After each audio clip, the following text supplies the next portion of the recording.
Polyandry. A woman taking more than one husband at the same time.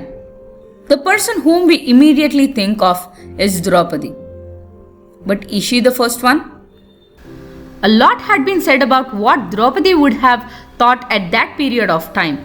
However, this is the story of a father's concern for his daughter who is set on a journey which he believes is unprecedented. Jai Shriman Narayana, I am the Pauranika. Welcome to the 44th episode of Sri Mahabharata as written by sage Vedavyasa.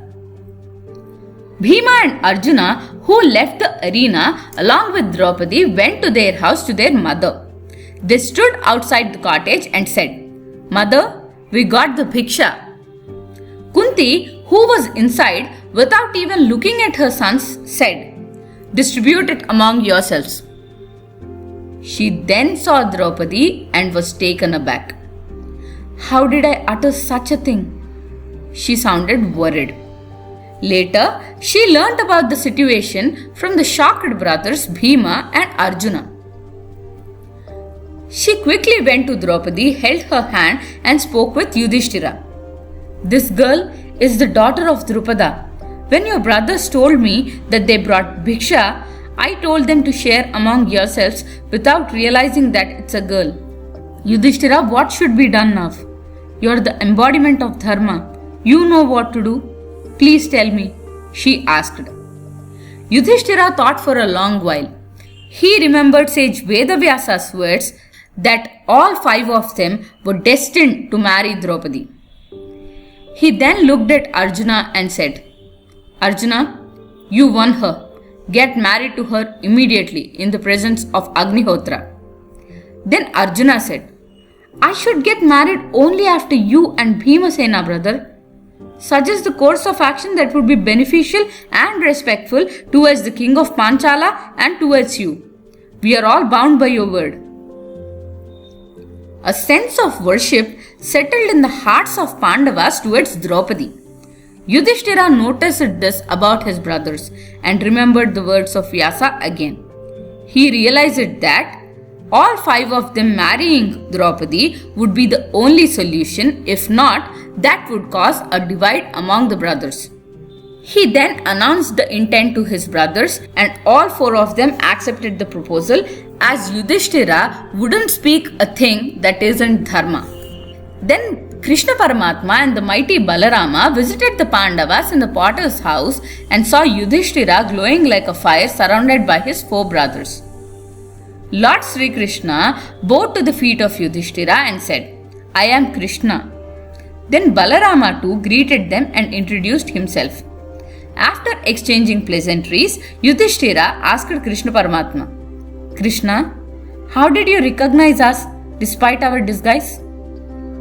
Then Krishna Paramatma said, "Raja, can fire ever be hidden? Who else can exhibit such valor apart from the mighty Pandavas?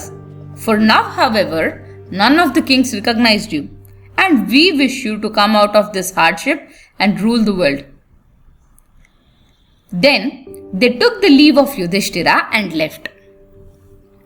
When Bhima and Arjuna left with Draupadi, Drishtadyumna, Draupadi's brother, followed them to their place. He had assigned his people to keep a watch at the house and he stayed at the house of Bhargava. On a usual day, Bhima, Arjuna, Nakula and Sahadeva would go for begging and by evening return with the begged food. Then Kunti told Draupadi, "Take the food and give 1 portion as an offering to God. Offer 1 of the portions to the Brahmanas and 1 portion to those who are dependent on us. Of the remaining portion, keep half aside. Make the other half into 6 portions, 4 for my sons, 1 for you and 1 for me. Look, that fair boy who looks as mighty as an elephant, the first half that you set aside is for him. He can eat a bit more." Later that night, they all rested in the cottage and Drishtadyumna heard them discussing about wars, weapons, battle formations and various stories relating to wars. After hearing them, Drishtadyumna rushed to his father to update him. Drishtadyumna narrated the events to a worried Drupada in detail. He said, "The man who won Draupadi does not look like a normal person. Based on the way he wielded the bow and hit the target, and from the stories the brothers shared at night, I believe that they are the Pandavas in disguise, and the man who won Draupadi was Arjuna." Drupada, who till then was worried for his daughter, felt happy and sent his priest to inquire the men if they were really Pandavas. The Purohita then went to Pandavas and greeted them one by one. "O great warriors, our great king Drupada has requested your introduction. He was very impressed by the warrior who had hit the toughest target with greatest ease. Please let us know your details. King Pandu was a dear friend to our king. It was our king's desire to give his daughter to the Mahabahu Arjuna. He believed that if his daughter gets to marry Arjuna, that would be the reward for all his good deeds." Then Yudhishthira said, "The king of Panchala might have had such desire, but he did not impose any condition on the Varna, Sila or Gotra of the person. He just said he would give his daughter to the one who hits the target." As they were talking, a messenger came from Panchala to invite them to the kingdom. The messenger said, "King Drupada wanted to invite you to the feast he organized for his friends and family. He had sent these chariots decorated with golden lotuses and beautiful pictures. We request you to please ascend the chariots and come along with Draupadi so that the wedding festivities too can be completed there." Upon their arrival, the Purohita informed about his conversation with Yudhishthira to Drupada.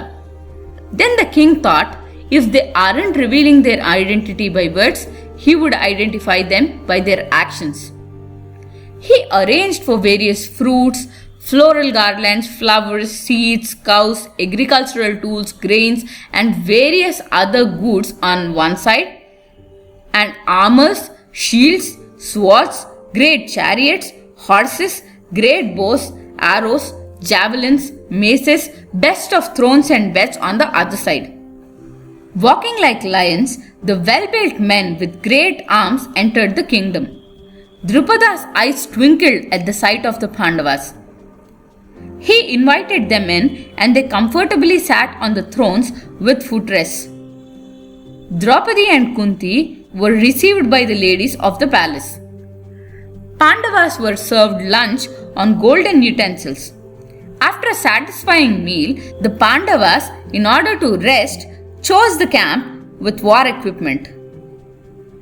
Drupada, Drishtadyumna and the ministers understood that they were princes and approached them. Drupada then went to Yudhishthira alone and asked, "How should I know you? Are you a Brahmana, Kshatriya or a virtuous Vaishya or Sudra? Or are you the Devatas who descended to earth for Draupadi? I want to know your secret. Please reveal your identity without any hesitation. If you are whom I believe you to be, you will not lie." Then Yudhishthira said, "Great king, don't be worried. We are whom you think us to be. I am the son of Pandu, the eldest one, Dharmaja. These two are Bhima and Arjuna, and these twins are Nakula and Sahadeva." Drupada was delighted.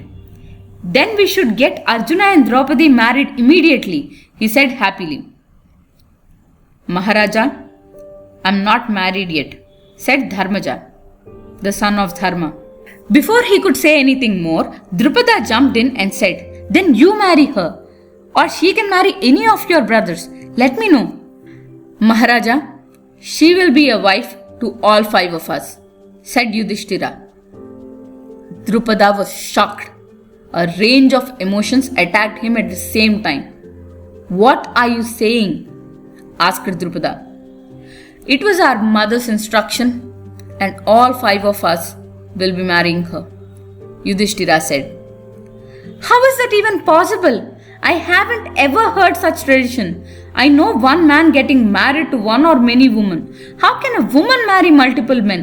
Is this even dharma? Dharmaja, how can you endorse such adharma?" After some back and forth, Drupada said he would want to retire for the day and said, Yudhishthira, let's sit together tomorrow along with Kunti, Drishtadyumna and your brothers and discuss on what needs to be done. By next morning, sage Vedavyasa came to Drupada's palace. Drupada was relieved that the great man came at the right time and welcomed him respectfully along with his son and Pandavas. He offered him a seat and settled around him to discuss about the problem at hand. Then sage Vedavyasa said, "Regarding this rare proposal, I would like to know your opinions." Drupada was the first one to speak. "Great sage, I think this is adharma. I know no one who resorted to such practice. I am not in favor of this practice which will never be appreciated by the world." Then Drishtadyumna said, "Learned one, only you can resolve our concern. How should a man be behaving towards his brother's wife? The details of dharma I understand are too intricate. I can rely only on you for clarity." Then Yudhishthira said, "I have never uttered a lie and adharma never touched my conscience. My heart accepts this marriage. Also, we aren't the first ones to make such proposal. Earlier, there was a lady by name Jhatila in the Gautama lineage who was married to 7 sages. Also, there was a sage's daughter by name Varshi who married the 10 Prachetasas. Also, my mother never spoke a lie. There was nothing that she said and didn't happen. If she asked us to share Draupadi, then that's definitely God's will."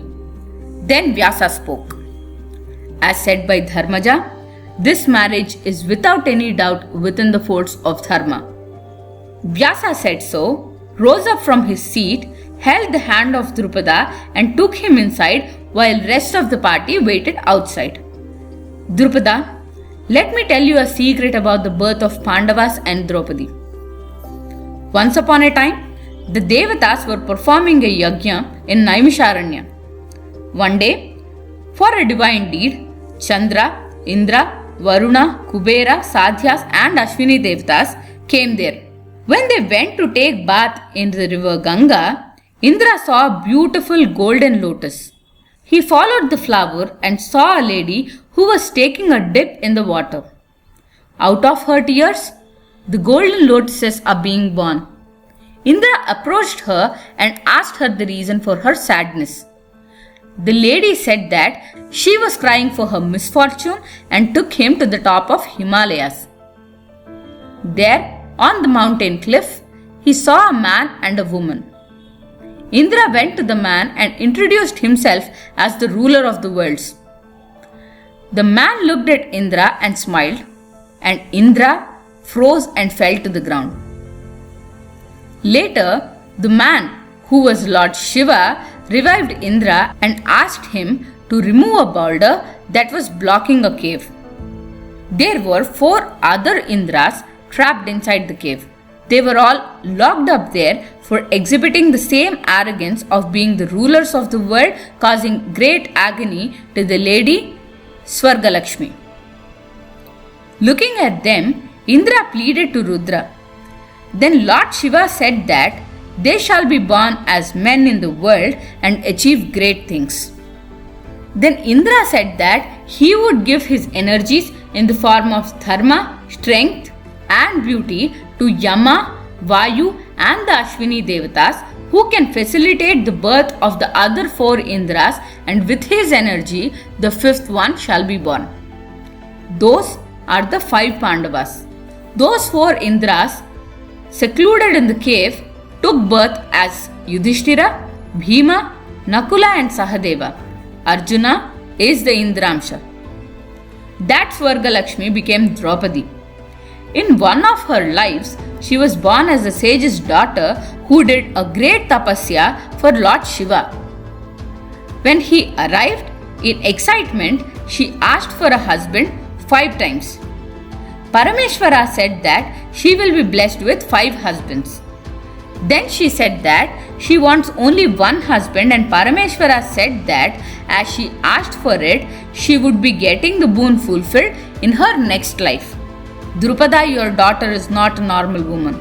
She is the goddess of Swarga, the queen of heaven. How did she take birth from Yajna? How does she have the glow of the sun and moon? So were the Pandavas. They were not normal beings either. To realize who the Pandavas are, I am granting you divine vision. Look at the Indras in their true form, Vyasa said.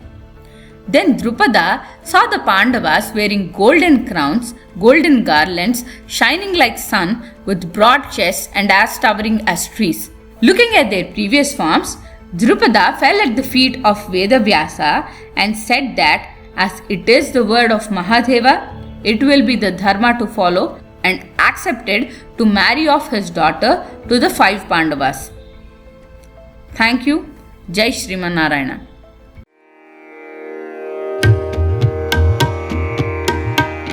Thank you.